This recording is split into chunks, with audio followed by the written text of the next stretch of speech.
At 9:53 a.m., as we head towards closure this morning, taking a look at Ethiopia, looking at the government and the Tigrayan forces agreeing to end the 2 year war. You will recall this war broke out in November 2020. So, exactly 2 years later, we have found that this agreement has been reached to end fighting, and some of these talks had taken place in South Africa.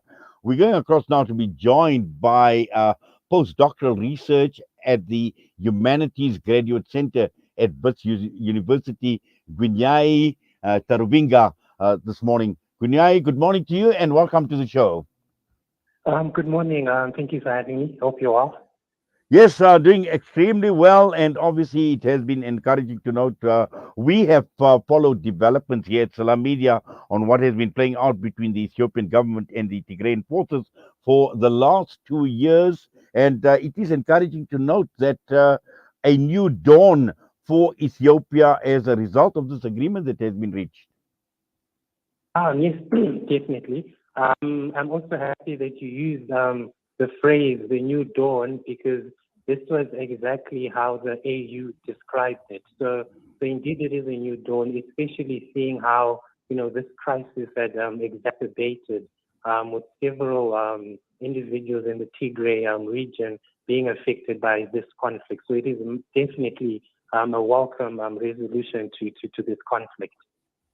Yes, and especially looking at a country like Ethiopia that holds so much promise, on the African continent. It is a country that has made a huge strides as well, and also quite a respected country across the African continent and around the world as well. So this is a welcome move, I suppose, both from the part of the Ethiopian government and also at the same time looking at.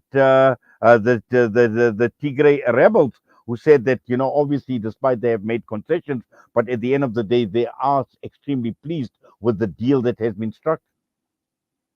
Yes, definitely, and I think one of the other issues, especially when we take into consideration what is happening, was that Tigray had effectively been cut off from the rest of Ethiopia and as well as the rest of the region, and because of that, we see that a lot of malnutrition is being reported amongst the population there, and more importantly, in the statement, the Tigray People's Liberation Front actually noted that the major concessions that you spoke about. They spoke about disarming.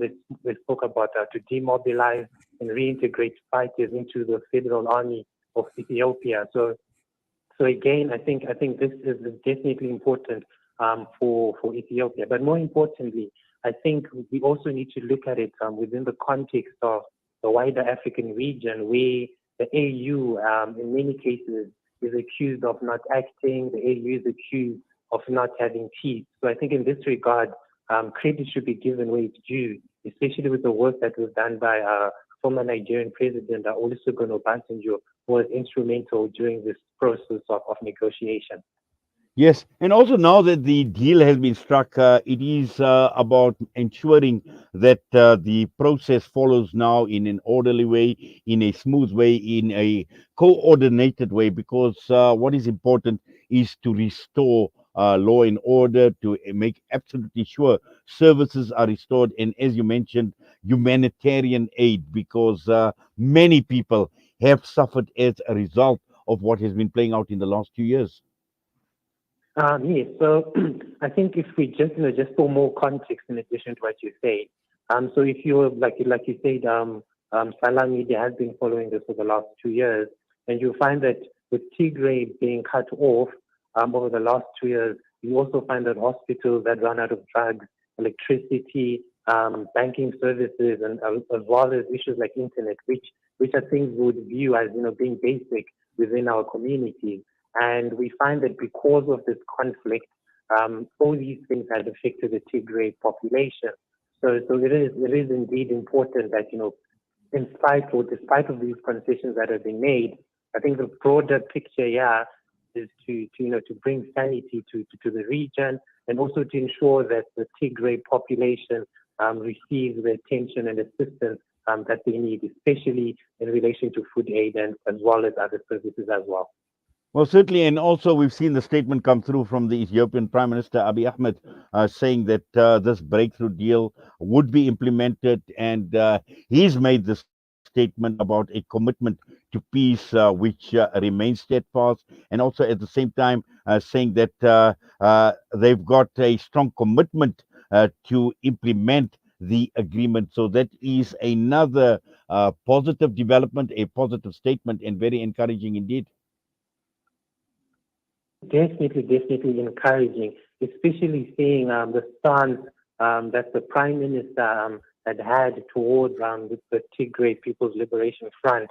It was a very rocky relationship that he had with them, especially leading up to the conflict when it started in November 2020. And what's also interesting as well about the Prime Minister is that I think he was awarded the Nobel Peace Prize in 2019 for his efforts towards restoring relations with Eritrea. And I think it was very important for him to also solve or resolve this conflict with Tigray population, because I think, especially within Western media, what was reported about him was mainly concerning the fact that he was a Nobel Peace Prize winner, but he was involved in a war within his own country.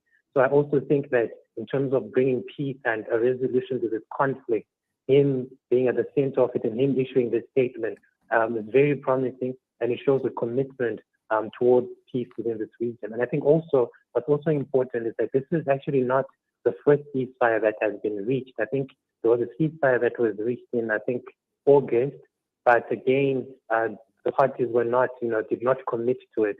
And I think this time we have a slightly different scenario. And as always, we hope for the best in regards to this particular conflict.